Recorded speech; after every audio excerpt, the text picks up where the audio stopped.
Hello everyone. We have been discussing about the plant kingdom.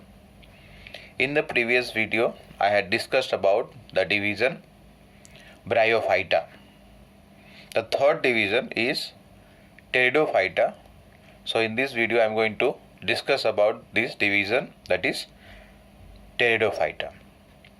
Now this group of plant, they are found in cool, damp and shady places. Means they cannot live in open place where intense sunlight is available. And these are the first group of plants in which the vascular tissues are found. Vascular tissues means the xylem and phloem. You know about xylem, that it is the tissue for the transport of water and minerals, whereas phloem is responsible for transport of food.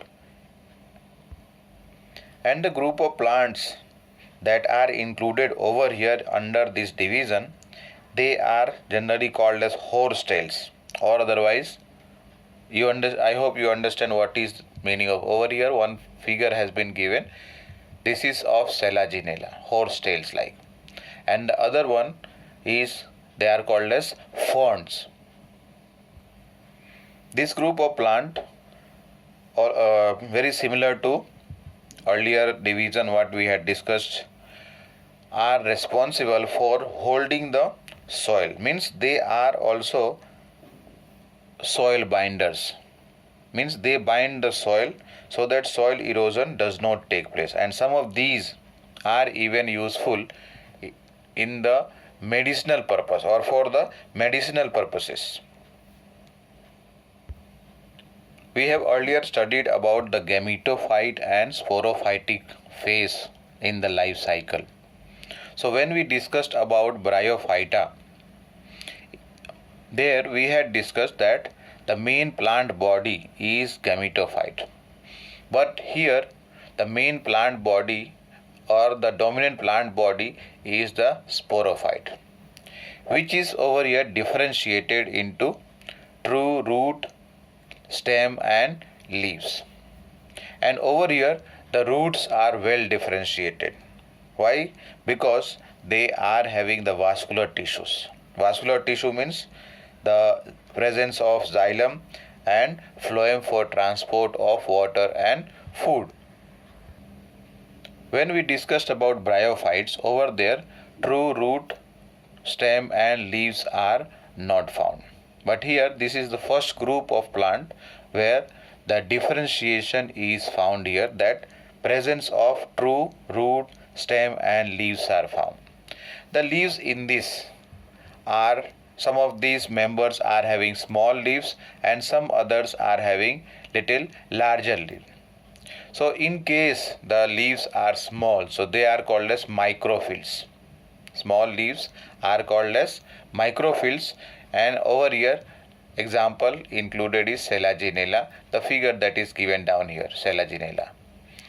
And then some others are having, like ferns are having larger leaf.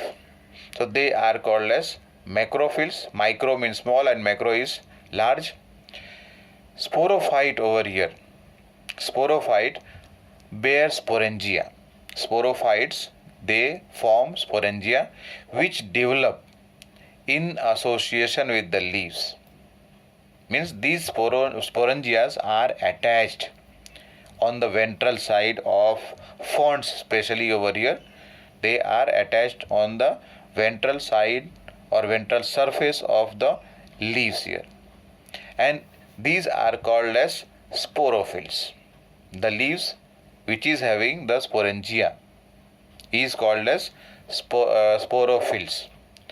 In pteridophyte, here we are talking that sporophylls, they form a compact structure or distinct structure.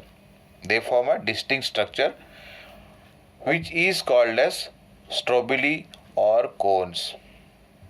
Once again, what is that? Here in case of pteridophytes, what happens? The sporophylls, they form a distinct compact structures, and these distinct compact structures are called as cones or otherwise strobili. Over here in the figure you can see strobilus. This is in the case of equisetum. This is in the case of equisetum. At the tip you can see where the sporophylls have been arranged. They have been compactly arranged over here to form a structure called as strobilus. Inside the sporangia, which are located here on the sporophylls, now they form spores. But the cells which are diploid over here inside the sporangia, the cells which are diploid, they are called as spore mother cell. In short, you can write as SMC, spore mother cell. Inside the sporangia, they produce spores by reduction division, which is called as meiosis. And these spores on germination, they form a small inconspicuous means they are not very much visible to us. They do not pull our attention. So that's why here spores, they germinate to form very small multicellular. They are small but multicellular and free living photosynthetic thallus. And this is called as prothallus. And this is representing the gametophytic phase. This represents the gametophytic phase. So what we discussed just now, sporophyte, they are the diploid, and this is the dominant phase of this group. Now this bears what? Sporangia. These sporangias are present in the compact structure what we discussed here about strobilus, where the sporophylls have been arranged compactly. Now inside this sporangia are present the spore mother cell. This spore mother cell divides by meiosis and forms the spores, which on germination forms the prothallus, which is representing over here the gametophytic phase. That means prothallus represents the gametophytic phase. Now this bears the sex organ. After attaining the maturity, you can say it bears the sex organ. It forms the sex organs. Two different organs are there, male and female.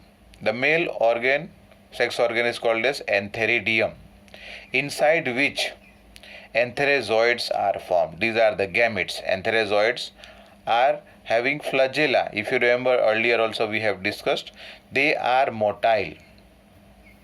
Once again, the male sex organ is called as antheridium, inside which antherozoids are formed, which are motile.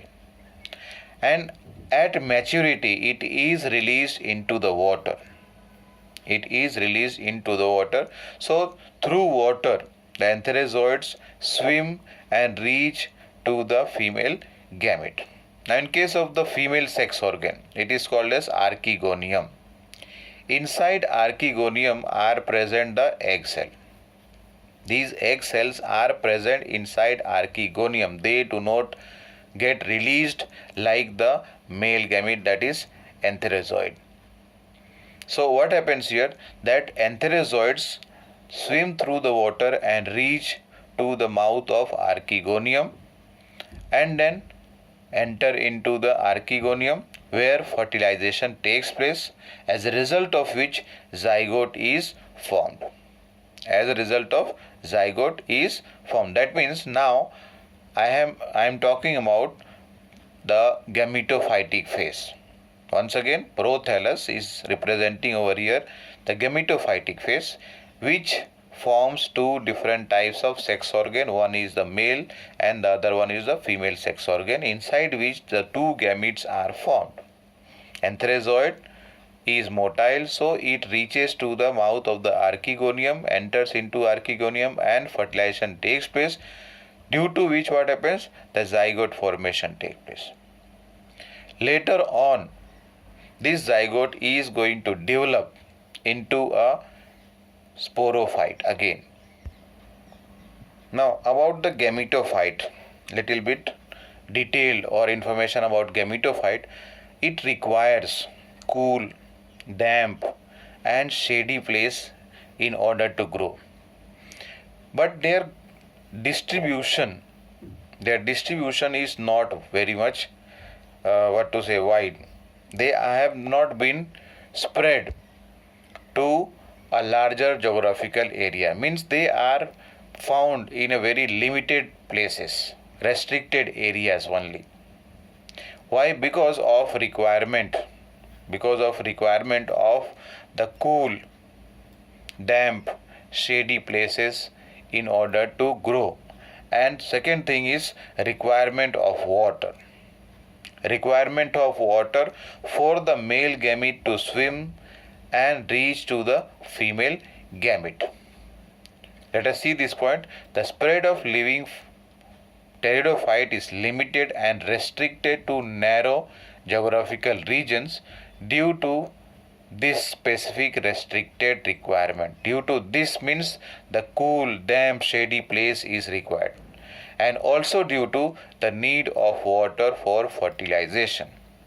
Because if water is not available, gametes are formed, then the gametes will not be able to fertilize, because the male gamete will not be able to reach to the female gamete, and for that mainly the water is required.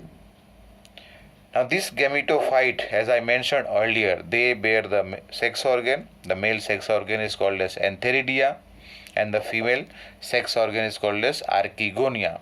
This is plural form. Antheridia and archegonia is plural form.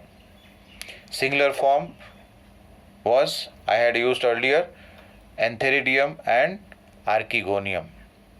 Here antheridium and archegonium. Same thing, if we write in plural form, antheridia and archegonia will come. Coming further, the gametophyte here we are talking. So inside antheridium, what happens? Antherozoids are formed which are motile, and inside the archegonium are formed the egg cell, and this is single egg cell which is fertilized by the antheridia antherozoids, which enter into the archegonium, and after that the zygote is formed as a result of fertilization, and this zygote now produces a multicellular well differentiated structure which is the main sporophytic plant body, and this is the dominant phase of pteridophytes. Now these sporophytes, they produce the spores. And these spores are of two kinds or two types. One is called as, some of the members of pteridophytes are called as homosporous, and some others are called as heterosporous. Now in case of homosporous, all the spores are of similar kind. And that is why it is referred as homosporous. Whereas in case of heterosporous, two types of spores are formed. Means the male and the female spores are little different, means they are going to form two different gametophyte. One will be the male gametophyte, the other one will be the female gametophyte. In case of the male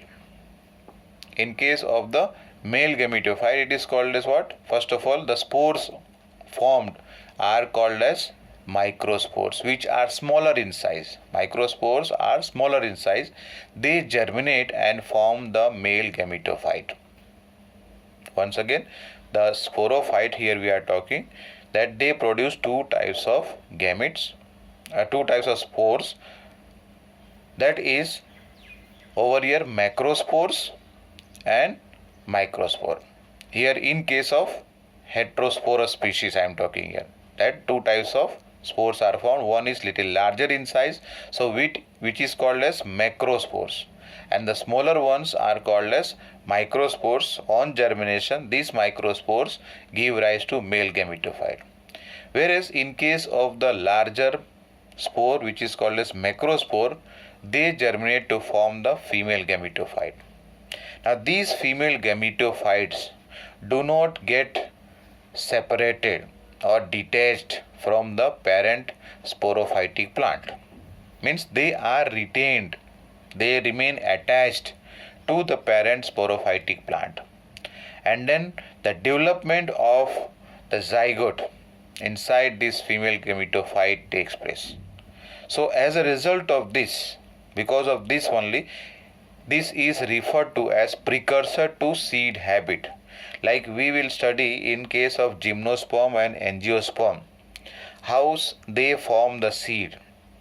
And seeds are formed, that is actually the matured form of the ovule. After fertilization, the fruit is formed from the ovary, and inside the ovary are present the ovules. So these ovules form the seed in case of gymno and angiosperm. Here we have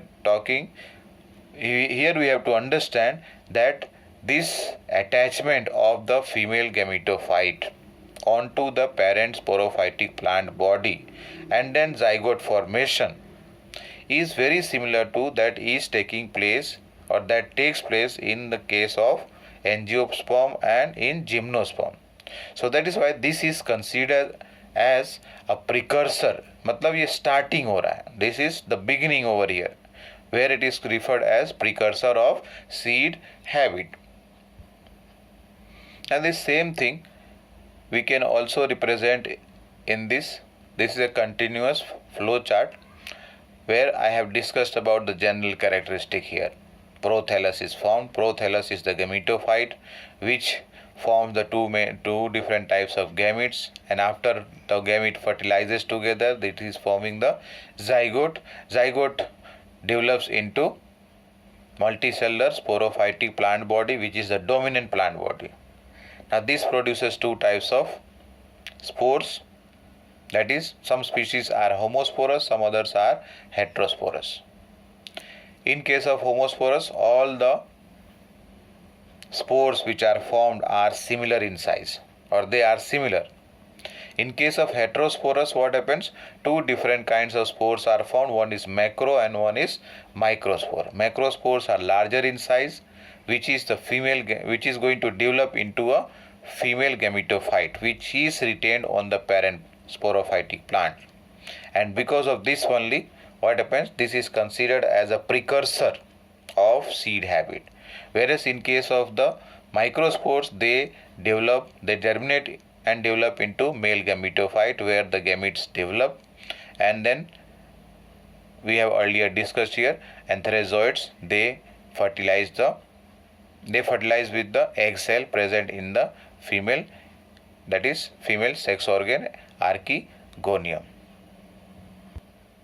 Two examples are there in case of heterosporous. The second one what we discussed here, heterosporous, over here Selaginella and Salvinia. This part here right side we have discussed heterosporous here.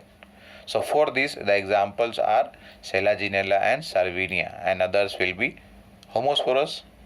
Now this division Pteridophyta has been divided into four main classes. Four major classes. These are Psilopsida, Lycopsida, Sphenopsida and Pteropsida. And along with that, examples are mentioned here. Psilopsida, the example is what? Xylotum. P is silent over here. Second one is Lycopsida. Here Selaginella and Lycopodium are included. Selaginella and Lycopodium are included. In case of the third class, that is Phenopsida, the example is Equisetum. And the last one, that is fourth class, is the Pteropsida. Again here P is silent. Pteropsida, where the examples are Dryopteris, Pteris and Adiantum. Dryopteris, Pteris, and Edientum. So that was about the division Pteridophyta. Thank you.